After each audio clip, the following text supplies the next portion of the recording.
Now at 11, new details about that deadly medical jet crash in northeast Philadelphia. Investigators are combing through the burned cars and damaged homes for clues while neighbors try to fully process exactly what happened last night.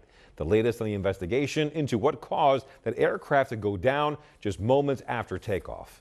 It is Saturday night. I'm Walter Perez. The big story in Action News is the latest in a deadly medical jet crash in northeast Philadelphia. It happened just after 6 p.m., not too far from the Roosevelt Mall. Tonight, officials from Mexico have identified the mother and the child among the 6 victims of that aircraft as Lisbeth Murillo Osuna and Valentina Guzman Murillo. One person on the ground was also killed, as 19 others on the ground were injured. Officials from the National Transportation Safety Board say the flight first departed from Opa-locka, Florida yesterday around noon. It arrived in northeast Philadelphia Airport a couple of hours later before departing a bit past 6 p.m.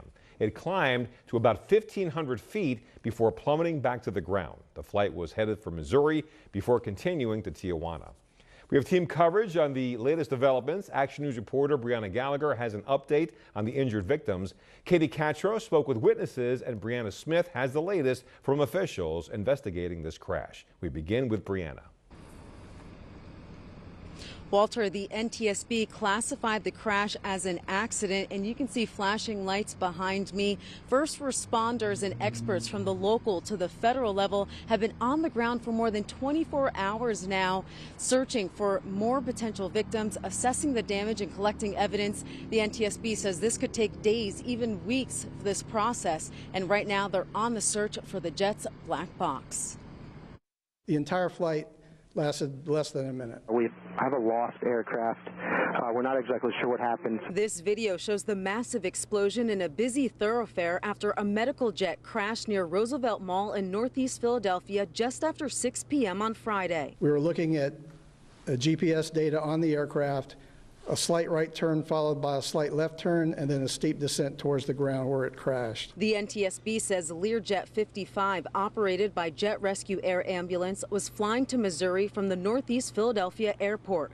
The 6 members on board, including a child and her mother, died. They've been identified as Lisbeth Murillo Osuna and Valentina Guzman Murillo. Shriners Children's Philadelphia says the child received treatment and was headed home to Mexico. We mourn their loss, and they are in our thoughts and in our prayers. Mayor Sherelle Parker says at least 1 person in a vehicle was killed and 19 others injured, but that number could increase as the investigation continues. The city is working around the clock to keep people safe, to understand what happened, and to be there for those who are impacted. As the sun rose on Saturday, this is what the road looked like from Chopper 6. A huge crater, charred cars, and 5 scorched homes with debris spanning nearly 6 blocks.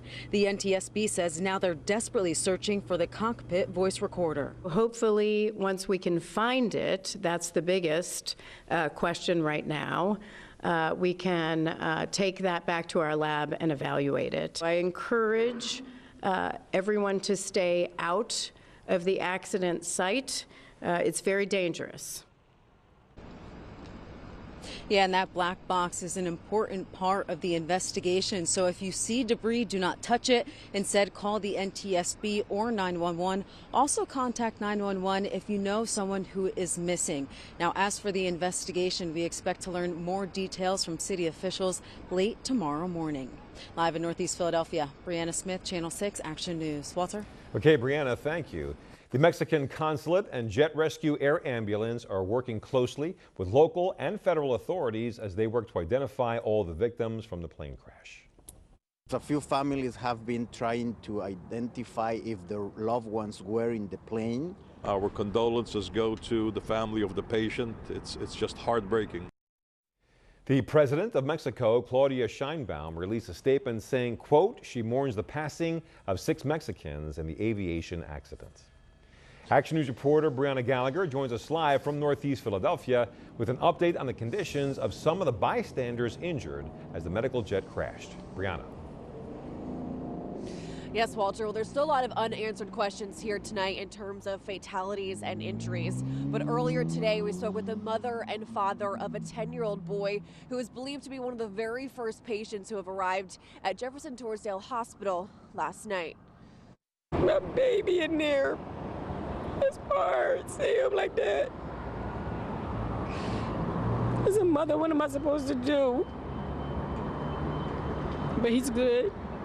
He's pushing through. 10-year-old Andre Howard was in the car with his father and siblings when tragedy shook Northeast Philadelphia. Here, what we thought was a car crash, but then you see a fury of fire in the air and then a bunch of debris shooting everywhere. Andre tells us he tried using nearby buildings to shield them from flying debris. My son, who's also the same name as me, Andre Howard, tells his little sister, "Get down," and he grabs her.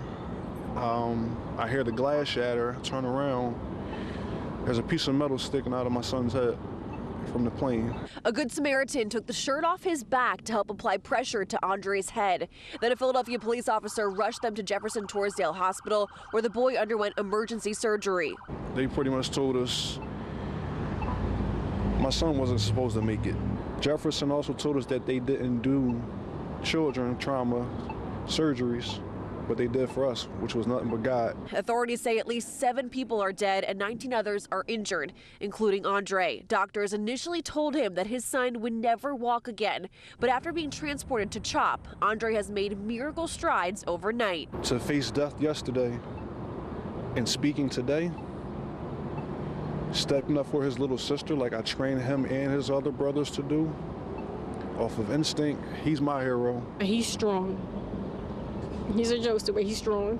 Oh, he's a superhero. He's a superhero.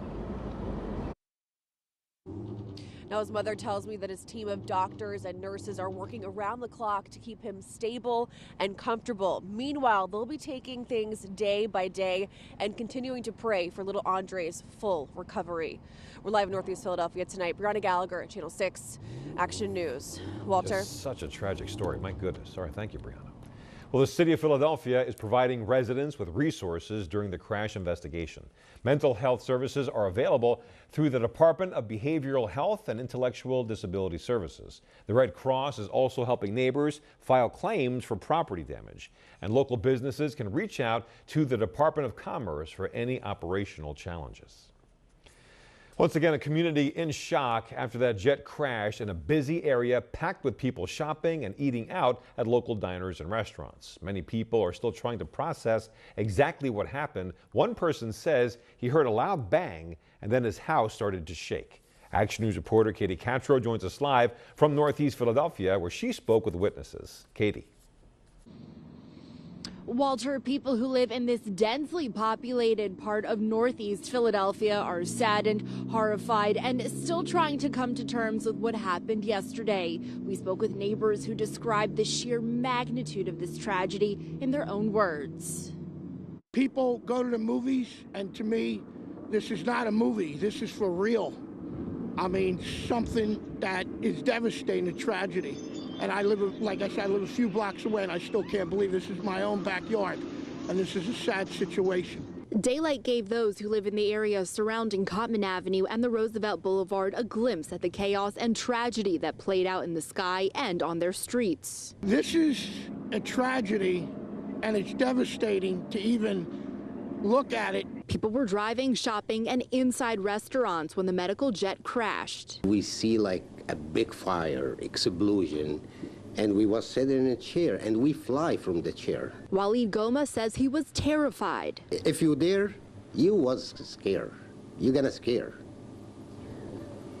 And start like see some lady, her face is burned.